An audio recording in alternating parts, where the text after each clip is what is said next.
यहाँ विकास के नाम पे जीरो क्यों? कैंडिडेट के नाम पे चुनाव नहीं लड़ा जा रहा, न जीता जा रहा है। हमें वोट केवल वो केंद्र में बैठा है मोदी, उसको वोट देते हैं। यहाँ चाहे कोई भी हमारे लिए। शहर में जाओ, शहर में क्या है, थोड़ा सा लोग एजुकेटेड होते हैं तो और थोड़े भावनात्मक रूप से जुड़े होते हैं। उसको दिया जाता था, वो इस बार जीरो है एक तरह से देखा जाए तो। एक मिनिस्टर है, वो भी राज्य मंत्री है। तो ये मैसेज कहीं ना कहीं गुजरों में एक नाराज़गी पैदा करता है।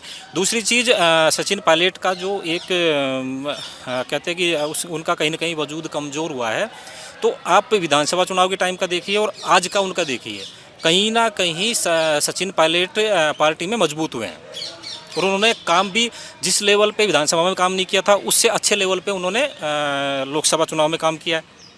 अच्छे स्तर पे काम किया है, अच्छे मीटिंगें भी की है, अच्छी मेहनत भी की है। उनके धड़े के जो कैंडिडेट उतरे हैं, उनके लिए अच्छा काम भी किया है। और ये तो सबको पता है कि हरीश मीणा, मुरलीलाल मीणा, अनिल चोपड़ा, मनीष यादव, ये सब किसके खेमे के हैं? सचिन पायलट खेमे के हैं। तो उनके लिए उन्होंने अच्छा काम किया है, भागदौड़ भी खूब की है, मीटिंगें भी खूब की है, कहीं ना कहीं इंटरनल मैसेज भी चलाए हैं।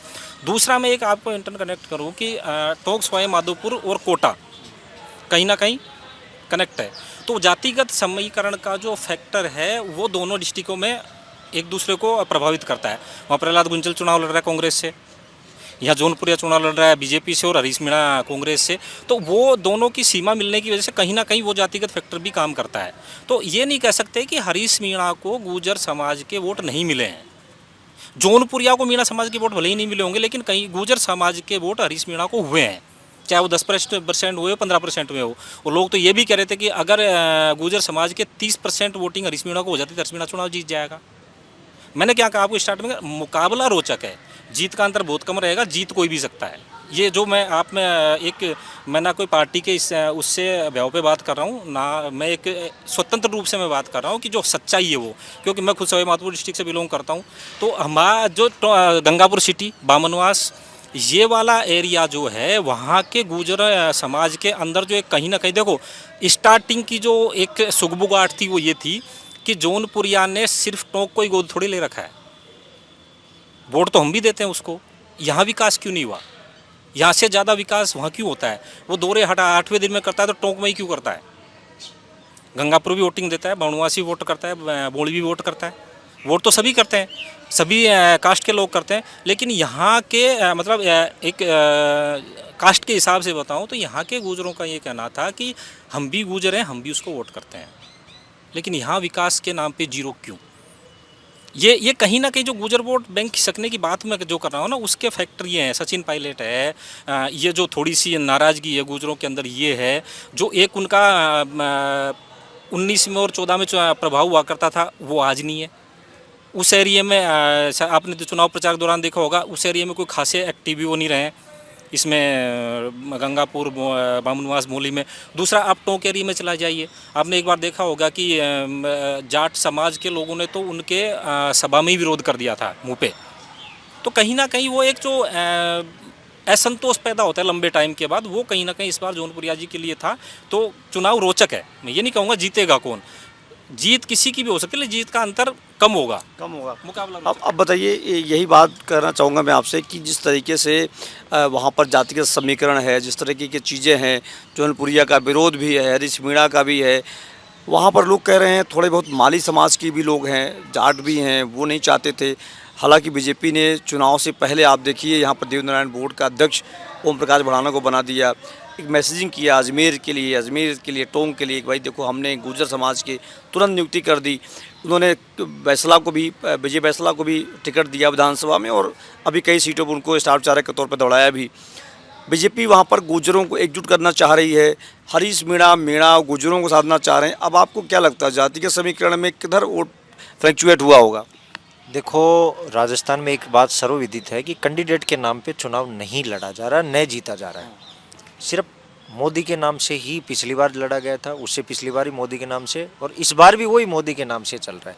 हाँ, जो विरोध करने वाले हैं उन लोगों ने वोटिंग नहीं की, सबसे बड़ी चीज़ है, यही नुकसान करती है। पिछली बार भी की थी और इस बार भी है कि जिसको चाहिए कि भाई मोदी जी पसंद नहीं है, तो वो आदमी वोट करने भी नहीं गया, और जिसको वोट करना था वो मोदी के नाम पे वोट कर जाता है। यही गणित है जीतने का। विरोध कोई भी कास्ट ऐसी नहीं है जो एक तरफी किसी एक पार्टी के साथ हो, चाहे जाट समाज हो, गुजर हो, मीणा हो, कोई भी जाति हो, चाहे राजपूत समाज हो। ऐसे तो पिछले विधानसभा चुनाव में राजपूत समाज बीजेपी के अगेंस्ट था, लेकिन फिर भी बीजेपी को वोट देके गए। जहाँ जहाँ उनका कैंडिडेट था वहाँ वहाँ वो वोट देके गए, बीजेपी को देके गए। तो ये तो हर जाति में होता है, कोई भी जाति एक तरफा बंधी भी नहीं है, चाहे गुजर हो, मीणा हो, जाट हो, राजपूत हो, माली हो, कोई भी नहीं है। ऐसे तो मुख्यमंत्री अशोक गहलोत थे और माली समाज ने उनके पक्ष में कभी मतदान नहीं किया, फिर भी वो जीत के आ रहे थे। तो ऐसा कतई सत्य नहीं होता है। जातीय एकजुट नहीं होती, यहाँ पर टूट अलग अलग जगहों पे बटी हुई है। हाँ, इसमें मुद्दों पे बिल्कुल मुद्दों पे भी है। और दूसरी बात, बहुत से ऐसे बीच में दलाल भी पैदा हो जाते हैं, वो भी उसको चाहे साम दाम दंड भेद से भी वोट गिरा देते हैं। ये अपने राजस्थान में प्रचलित है, चाहे और किसी राज्य में नहीं होगा। यहाँ जिस आदमी का जो एजेंट है, वो एजेंट के पास माल पहुँच रहा है, वो उस समर्थकों तक या वोटर तक पहुँचा देता है और उससे वो जीत की तरफ तब्दील हो जाता है। ये फैक्ट बात है। गाँव में आज भी ये प्रॉब्लम है। लास्ट डे भी अपन जाके देखते हैं कि साहब किसको वोट कर रहे हो, तो उन तक को ये नहीं पता होता किसको करना। बोले वो साहब फलां जी कहेंगे, हमारे दादा कहेंगे, परदादा कहेंगे, तब उसको देना है। अब वो लास्ट में दादा परदादा क्या होता है ये अपन भी जानते हैं। लास्ट में क्या सप्लाई हुआ है, क्या प्रलोभन दिया गया है, उसके आधार पर वोट। और स्पेशल SC कास्ट को गाँव में मैंने बहुत नज़दीक से देखा है। बहुत से दलाल आते हैं, साहब आपके हैंडपम्प लगा देंगे, ये कर देंगे। हालांकि वो बहुत गलत चीज़ है, लेकिन फिर भी उनके झांसे में लोग आ जाते हैं। वो सोचते हैं और न कुछ तो चुनाव के हवाले कुछ हैंडपम्प लग जाएगा, ट्यूबवेल हो जाएगा, कुछ काम हो जाएगा। वैसे तो होना नहीं है वो। और देखो, सवाल ये है कि विधानसभा चुनाव और लोकसभा चुनाव में बहुत अंतर है, क्योंकि लोकसभा चुनाव से जनता डायरेक्ट नहीं जुड़ी हुई है, इसलिए वो इतना मुद्दे नहीं देखती है कि साहब क्या हो रहा है, कांग्रेस ने क्या किया, बीजेपी ने क्या किया। कुछ लोग राष्ट्रवाद पे आ जाते हैं, कुछ लोग राम मंदिर के नाम पे भून गए, कुछ लोग 370 को याद किया, और कुछ लोगों ने गहरे जख्म भी याद किए। कोरोना सब लोग भूल चुके हैं। ये मैं तय बता देता हूँ, इस लोकसभा चुनाव में कहीं पे भी कोरोना का जिक्र नहीं था। जिक्र नहीं है। फाइनल कट है दीपेंद्र, क्या लगता है सवाई माधोपुर टोंक में किसकी जीत होनी है? देखिए, अभी ढाका जी ने बताया कि वोट मोदी के चेहरे पर दिया जाता है। मैं भी धरातल पे गया, जब वहाँ पे जब लोगों से बात की तो वो बोलते हैं कि हमारे को यहाँ कैंडिडेट से कोई मतलब नहीं, हमें वोट केवल वो केंद्र में बैठा है मोदी, उसको वोट देते हैं, यहाँ चाहे कोई भी हो हमारे लिए। तो अगर वोट अगर बड़े चेहरे को या मोदी को देख कर देते हैं तो फाइनल अगर देखा जाए तो वहाँ पे बीजेपी की जीत थोड़ी थोड़ी देखी जाती है, लेकिन मुकाबला रोचक है वहाँ। आपके हिसाब से किसकी जीत हो सकती है वहाँ? मैंने बोला आपको पहले भी, मुकाबला रोचक है। और रही बात मोदी के चेहरे पे चुनाव लड़ने की, तो इस बार जो मैंने नोटिस किया है वो ये है कि रूरल में कहीं ना कहीं उस चेहरे पे फीकापन आया है। बहुत ज़्यादा उसमें मोदी के नाम पे बहुत ज़्यादा उत्साह नहीं था। मतलब रूरल में जो अब शहर में जाओ, शहर में क्या है, थोड़ा सा लोग एजुकेटेड होते हैं तो वो थोड़े भावनात्मक रूप से जुड़े होते हैं। लेकिन रूरल में कहीं ना कहीं देखो, आजकल गाँवों के लोग भी थोड़ा समझने लग गए कि क्या है सच्चाई, क्या है क्या नहीं है, तो वो एक फीकापन आया है मेरे हिसाब से। तो क्या मानते हैं, क्या लड़ाई रहेगी या कोई जीत हार दिख रही है आपको? टक्कर है, मुकाबला रोचक है। मैंने पहले भी कहा कि जीत हार किधर भी जा सकती है, लेकिन जो एक अंतर रहेगा वो कम रहेगा। आपके हिसाब से फाइनल कट क्या है? देखो, मेरे हिसाब से जौनपुरिया ही जीतेगा, चाहे वो 5000 से जीते चाहे 10,000 से जीते। जौनपुरिया की की जीत होगी। तो यहाँ पर 3 पैनलिस्ट थे हमारे साथ। यहाँ पर इन्होंने कह दिया है कि मुकाबला बहुत ही टफ है। हालांकि 2 लोगों का ये संकेत है कि वहाँ पर बीजेपी की जीत होगी, लेकिन वहाँ पर ग्राउंड रिपोर्ट के हिसाब से वहाँ 51 और 49 का रेशियो बना हुआ है। कहा जा रहा है 1% वहाँ पर कोई इधर से उधर हो सकता है। हालांकि पिछली बार इस पर 1 लाख वोट से बीजेपी ने चुनाव जीता था। इस बार तमाम समीकरण अलग अलग तरीक़ों से देखे जा रहे हैं। यहाँ पर कांग्रेस की सरकार नहीं थी, कांग्रेस ने अपनी पावर उतना नहीं लगा पाया, तमाम सारी चीज़ें रहीं। अलग अलग जगहों से ये मैसेज आता रहा कि कांग्रेस की तरफ से फंडिंग नहीं हो रही है, प्रत्याशी परेशान हो रहे हैं। हालांकि हरीश मीणा ने कोई ऐसी शिकायत नहीं की, लेकिन ग्राउंड पर ये रिपोर्ट थी कि कांग्रेस में जो 18 में दिख रहा था या जो 19 में दिख रहा था, उस साख में थोड़ी कमी दिखी।